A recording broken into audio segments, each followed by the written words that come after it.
Today, we travel back in time quite a bit from our recent stories. We're going back to an incredible story covered briefly in our episodes about colonial Virginia.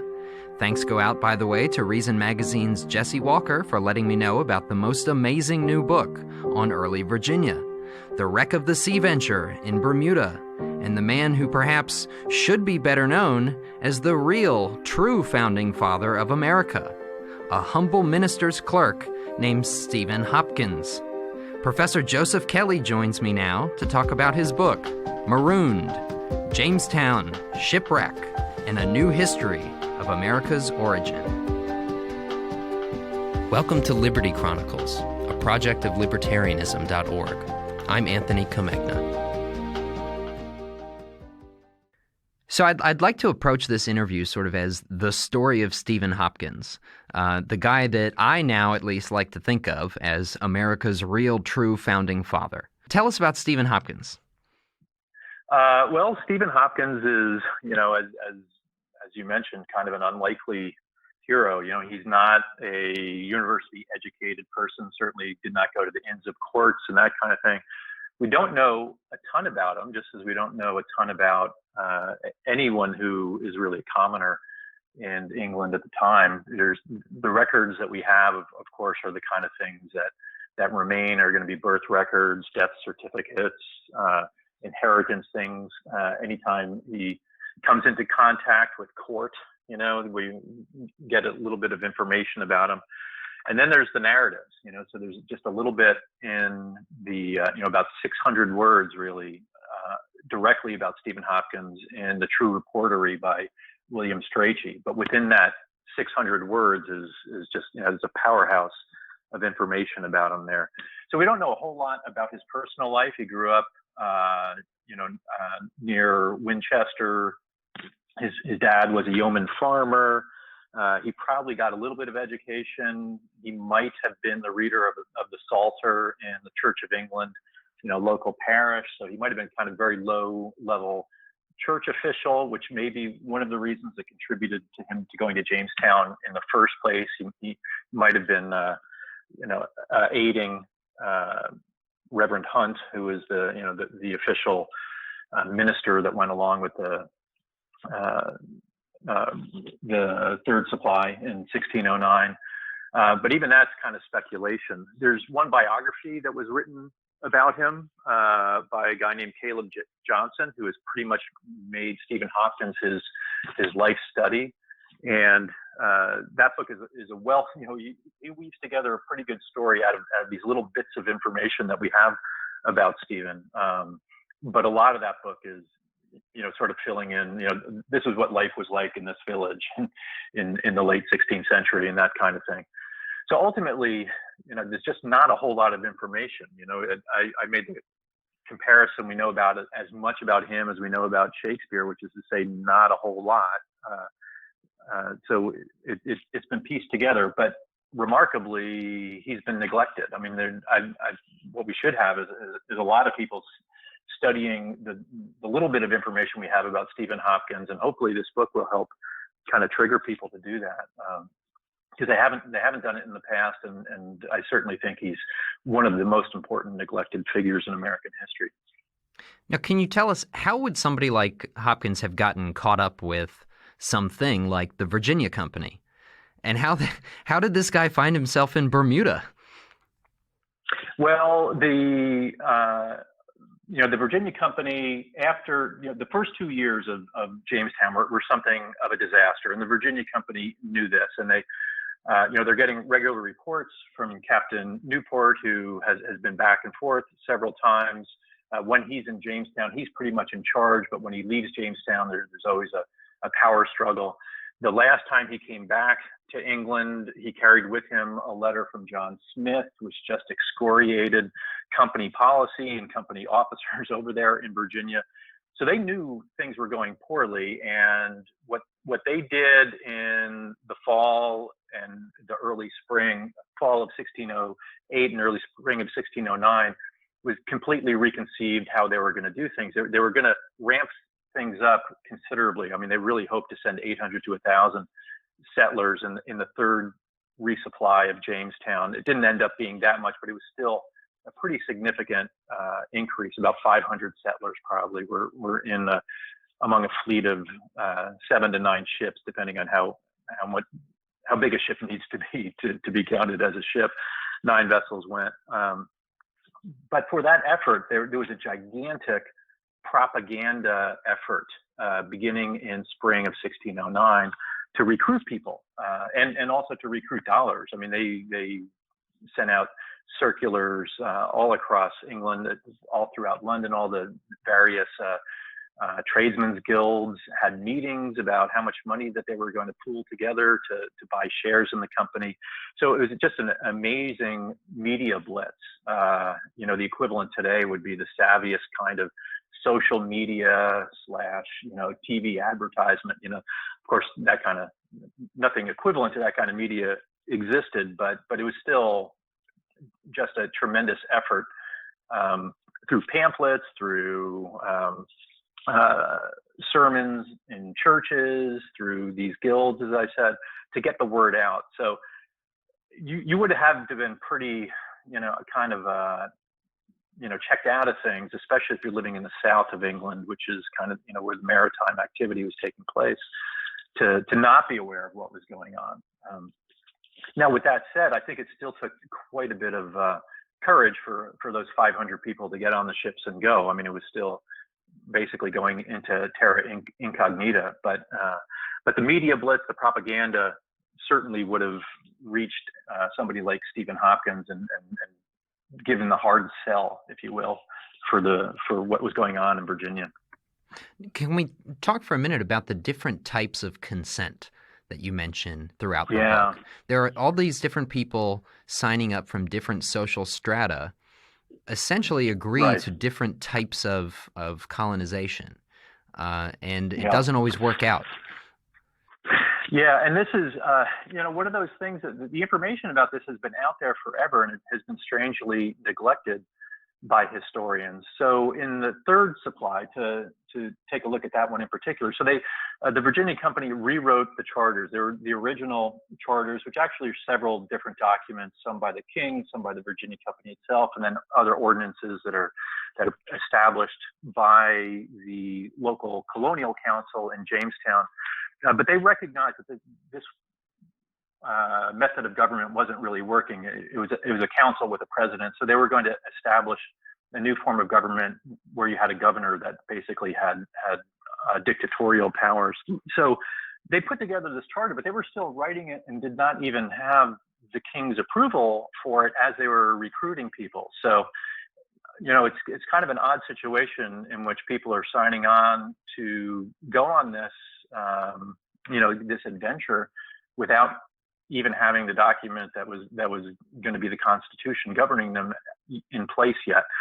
Now, even with that said, they had a good idea of the Virginia Company, the council had a very good idea of what was going to be in that document, and they certainly expected it to get approved. So as they are signing people on, they knew what the their recruits were signing on to.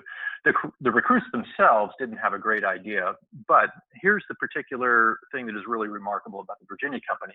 So it's based on the other overseas trading companies, the East India Company, the Muscovy Company, the Levant Company, that are groups of merchants who each buy shares in this joint stock company, and they pool their resources and also then pool the risk.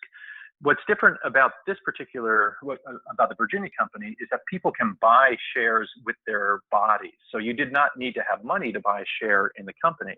Now, just in those other merchant companies, owning a share meant that theoretically, at least, you had a vote in the council. And this is what even the second charter said this. So theoretically, each of the people who went on the ships to Jamestown in 1609 should have had, at least to some degree, a democratic voice in the governance of the company. Now, in practice, that didn't work out because, and this, of course, is something that the company officials were careful to do. I don't know if the king knew this or not. We don't have any evidence of whether he did or not. But it seems to be the case of what they wrote into their own provisions, that you had to own 2 shares in the company in order to have a vote on who was going to be a counselor. So essentially, what was in the second charter itself, setting up kind of as a democracy, was right from the beginning getting undermined by the executives of the Virginia Company itself. Because the only people who could have two shares in the company are people who are going to have the money to buy a share. And that was 10 pounds, 12 shillings. And most of the settlers, the common settlers, are not going to be able to buy those shares. Now, the gentlemen who went on the ships, which is, roughly 40, 50% of the people who are going to settle Virginia, are able to buy shares. So those, right from the beginning, you have two kind of classes of people who are heading to Virginia. You have the gentlemen who have a share because their physical body is going, and they also were able to buy one or more shares themselves. And in the company documents, we can see that they are given special status. It's unlikely, and again, we don't know, but it seems very unlikely from the circumstantial evidence. It's unlikely that the common laborer who was going to Virginia recognized when they were signing on that there were two classes of people who were going. I mean, they knew gentlemen were going, but they didn't know that the gentlemen were going to be a completely different class of people. Now, this is going to have really grave consequences after the shipwreck that ends up depositing Stephen Hopkins in Bermuda. And also, it's already had consequences for 2 years for people in Jamestown as well. And now let's also talk about the sort of obedience regime that comes along with being a member of these different classes. I mean, you mentioned that people with military experience, especially in a place like Ireland, they're well used to the kind of work regime and military discipline that they were going to find in Virginia. So, of course, they were sort of consenting to this. They were well used to it, but not somebody like Stephen Hopkins. Right. And again, this is we're speculating from circumstantial evidence, but our best guess is that people like Stephen Hopkins or any tradesperson or any of the people who didn't have any trade skill and were just going as a common laborer, they probably expected to encounter something similar to the plantations of Ireland, not the garrisons that were in hostile territory in Ireland, but plantations in Ireland where entire sections of the country had been depopulated of the native Irish and were getting planted by English. So, and in those cases, essentially what would happen is an entire town would get established, or, a cluster of farms, and there would be, what would be established from the very get-go would be something that resembled typical town life or village life in England. So that's probably what they expected. They did not expect to be essentially foot soldiers in a garrison, but that's the governing model that was obtaining in Jamestown already, and that's certainly the governing model that was enshrined in the second charter that was written in the spring of 1609. So when they stepped foot on the ships, in London or in Plymouth, the settlers knew that they were putting themselves under the jurisdiction of the Virginia Company, but they did not really understand what that meant. They didn't understand, for instance, that to talk ill of the company could mean a death sentence if the governor thought it was warranted, and yet that's what it was. That's the circumstances that they found themselves in. So they felt that they were giving consent as they signed into this contract. What they were giving consent to, they certainly didn't know. And I think it's really, we can pretty well conclude from the evidence that we have that the Virginia Company purposely kept them in the dark about that. Now, Hopkins goes aboard the ship, the Sea Venture, along with the leader of the fleet and the leader of the colony, who's supposed to take over when he gets there. They're sort of struggling for power and authority on the ship.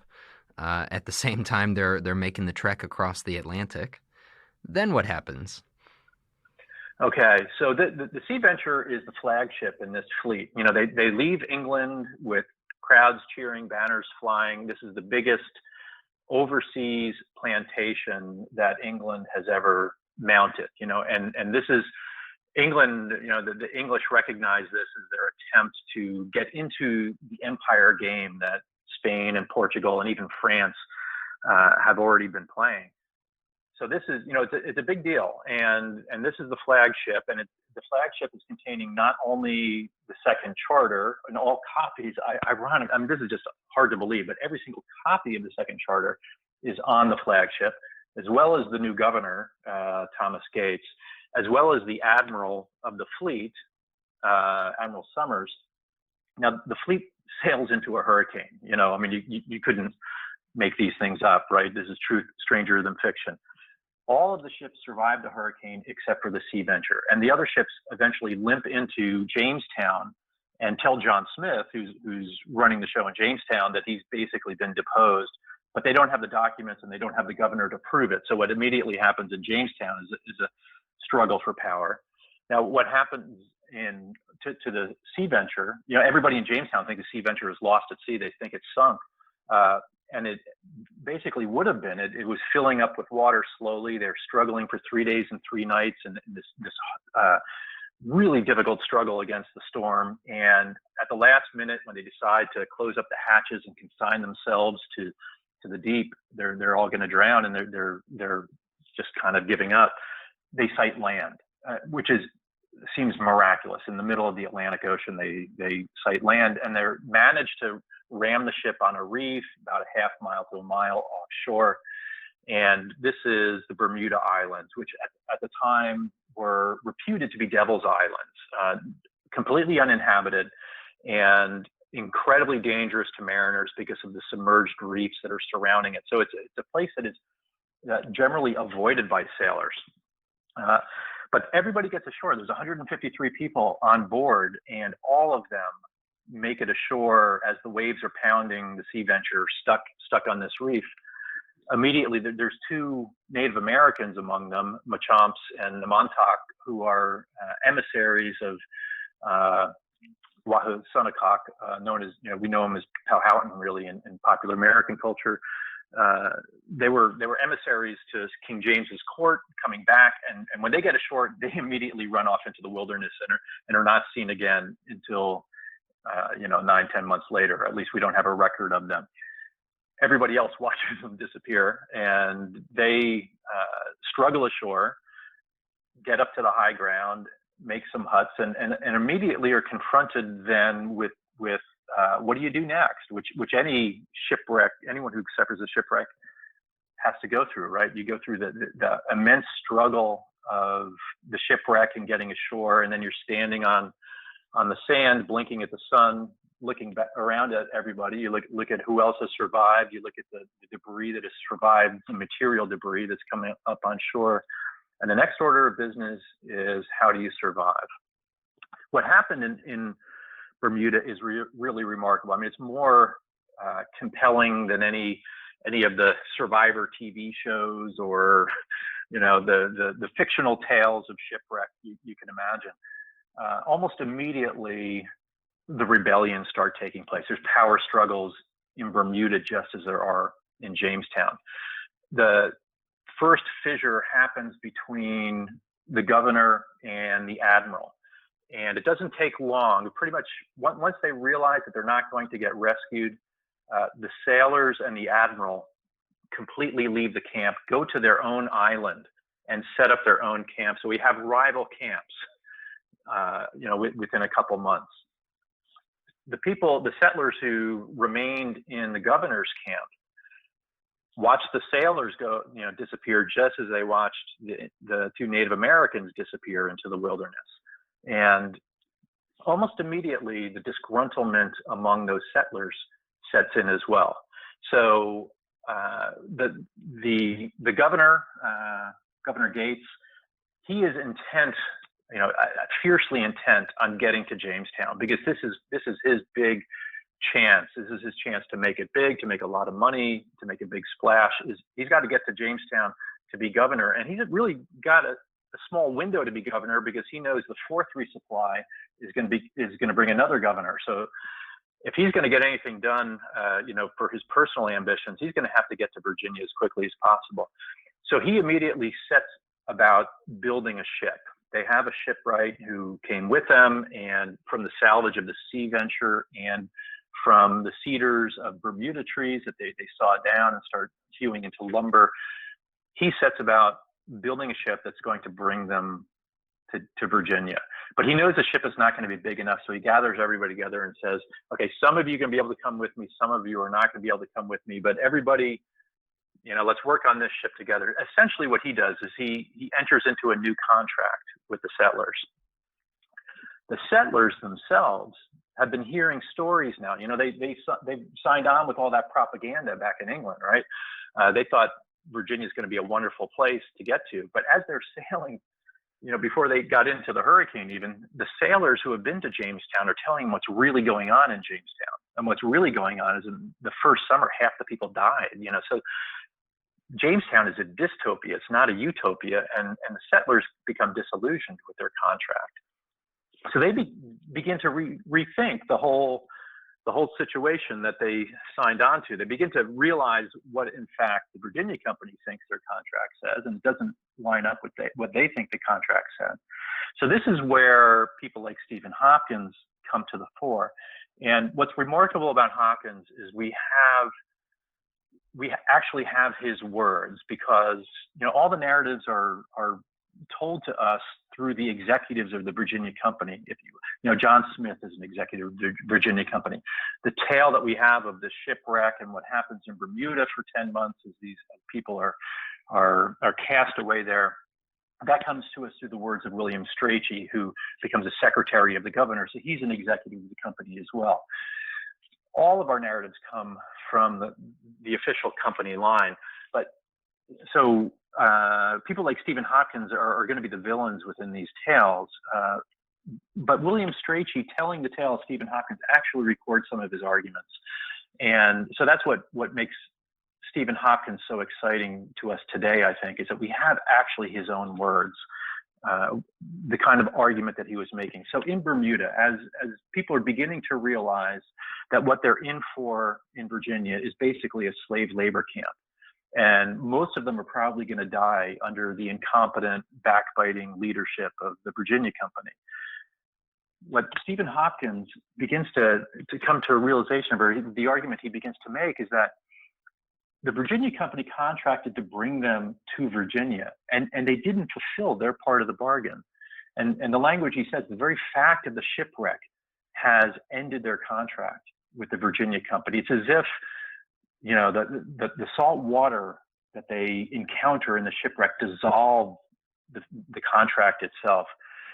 So what that made the settlers in Bermuda is essentially made them political free agents. And he doesn't use that term, of course, but this is exactly what Stephen Hopkins is arguing. We here in Bermuda have the ability to, or have the right to decide for ourselves what we are going to do. We are bound to the governance of no man, is what he says. And basically what he's saying is we don't have to do what Governor Gates is telling us to do. We don't have to build this ship and get on it and go to Virginia if we don't want to. So he starts, and actually he's the second version of this. There's 4 separate mutinies or conspiracies, and what each of these conspiracies are merely to absent themselves from the Virginia Company's jurisdiction, to have settlers go off to their own island in Bermuda and begin their own village. The reason they want to do this is because Bermuda is basically a paradise. There's fish, fowl, fruit, swine enough to eat barbecue for the rest of their lives. There's no reason for them to leave Bermuda. Bermuda is just a spectacular place, and they know what waits for them in Virginia. So they want to go off to their own island, start their own village, start their own community, and enter into a new contract of mutual consent. Now, that term mutual consent from the Virginia Company is a bad word, and they invoke it, saying this is how evil Stephen Hopkins is. He's promoting this doctrine of mutual consent. But of course, that's why we ought to be revering Stephen Hopkins. He's the villain of the tale from the point of view of the Virginia Company, but from the point of view of us today, he's the first one who is voicing the very principles of democracy that are going to end up underpinning the Declaration of Independence. And one Hopkinsite even tells the governor to kiss my arse. So Yes, tell us that story about that uncommon revolution. This is Henry Payne, and this is, well, I guess to get to that story, I ought to tell the story of Stephen Hopkins' rebellion. So I said there's four separate ones. The first one, the governor gets wind of very quickly, and he discovers that people want to, what they think of as marooning themselves. They want to escape into the woods the way slaves in Spanish possessions in the New World would escape into the hinterland, into the swamps, into the mountains, and establish their own government. But the governor gets wind of it, and he finds out who the six ringleaders are, and he actually maroons them and humiliates them. They're basically suffering a death penalty sentence because they're sent into the wilderness with no tools or anything. So he foils that first one. And then Stephen Hopkins is the second revolution, if you will. And it gets discovered, of course. More than half the people were part of the Stephen Hopkins revolution. He was going to lead more than half of the 151 remaining settlers. Well, I guess we have to take the sailors out of that. So about 120 were remaining, and he was going to take more than half of them out into the wilderness. But he gets discovered, and he gets hauled in chains before the entire community gathered by the governor, and the governor tries him, convicts him, sentences him to death. And Stephen Hopkins talks his way out of the death penalty. But basically, he's humiliated as well and discredited. And yet, the idea that he's articulating continues on, and the disgruntlement increases as the ship gets closer and closer to its completion, as people know they're going to be transported to Virginia. So the Kiss My Arse revolution is started accidentally by Henry Payne, who is actually, he's a gentleman. A couple of the gentlemen, we don't know how many, but at least some of the gentlemen had been persuaded by Stephen Hopkins' arguments and were part of this cabal. So even after Stephen Hopkins got humiliated, the idea did not die. It continued to live. And the new conspiracy was actually going to be much more dramatic. They were going to seize the store of arms and tools and run off into the wilderness, but they were going to have the means of their own defense. If the governor wanted to come and try to take them back, they were going to fight their way to prevent it. So this was even a more serious rebellion than Stephen Hopkins had suggested. And as it was approaching, but before it was ready to hatch, this guy Henry Payne just had enough. I mean, the governor caught wind of it, but what he did is he doubled the guard on the storehouse, and the gentlemen who were part of his loyal corps de garde were doing double duty for days and days on end. And this guy Henry Payne was one of those, but he himself was also a co-conspirator. And he got to the point where he was just so frustrated and couldn't put up with it. He basically broke, psychologically broke under the pressure. And his captain, gave him some order to report for guard duty, and he just blew up at him and said he was no longer going to take orders. And then his captain said, "Well, you better do it, or I'm going to tell the governor." And Henry Payne said, "The governor can kiss my arse." And that, those words were potent enough that people heard it. And they looked to see what happened, and he actually even struck this captain. So everyone is watching the developments to see what's going to happen, and everything seems pretty quiet overnight. Eventually, the governor hears that he has been cursed out by Henry Payne, and he knows that he has to do something, but he has to be very careful about it because he knows most of the people are actually in sympathy with Henry Payne rather than in sympathy with himself. So he handles it pretty delicately, but he ends up arresting Henry Payne and again, trying him publicly, condemning him to death. And Payne goes to the scaffold, expecting to be rescued, expecting everyone to rise up. And and they don't have the courage to rise up, and he ends up getting executed. So this, for the rest of the settlers, the Kiss My Arse revolution is kind of the death blow to their hopes of establishing a government of mutual consent in Bermuda. And eventually the ship is finished. They launch it, they rig it, and basically at gunpoint, the settlers are made to get on the ship and sail off to Virginia. So in essence, the Kiss My Arse revolution is the I would guess the one act of open defiance that took place in Bermuda that ends up in an execution and really proving to everybody the lethal power that the Virginia Company held over everyone. So it was the crucial revolution, and the Democrats, the people who wanted to establish a government that we would describe as democracy, unfortunately were defeated. Today was just part one of our interview with Professor Kelly, so be sure to check back in next week for the exciting conclusion to the saga of Stephen Hopkins. Liberty Chronicles is a project of libertarianism.org. It is produced by Tess Terrible. If you've enjoyed this episode of Liberty Chronicles, please rate, review, and subscribe to us on iTunes.